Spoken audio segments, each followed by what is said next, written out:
Let's talk about what it takes to make training stick.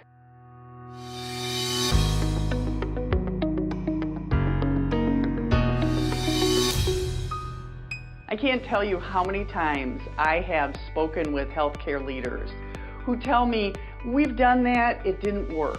Well, when I dig a little bit and find out what was it that they did and what was it that didn't work, I find out that the problem is they jump right into one single training, and then everybody participating goes back to business as usual.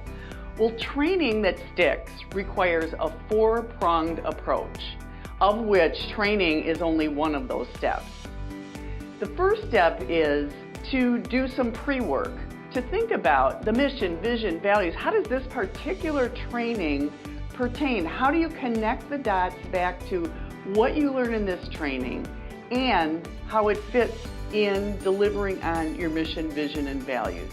The second part is the training itself. This is where you actually impart the information.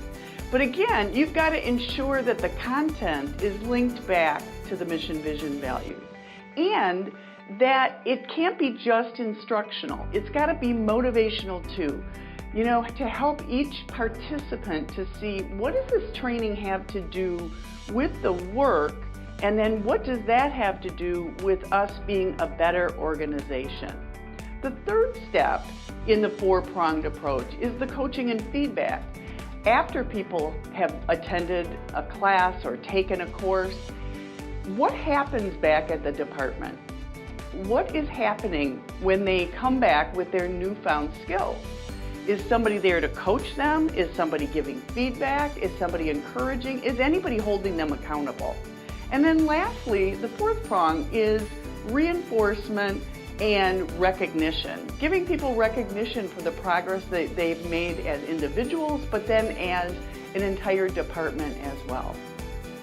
When training is treated as an ongoing learning and growth journey within an organization, great things happen.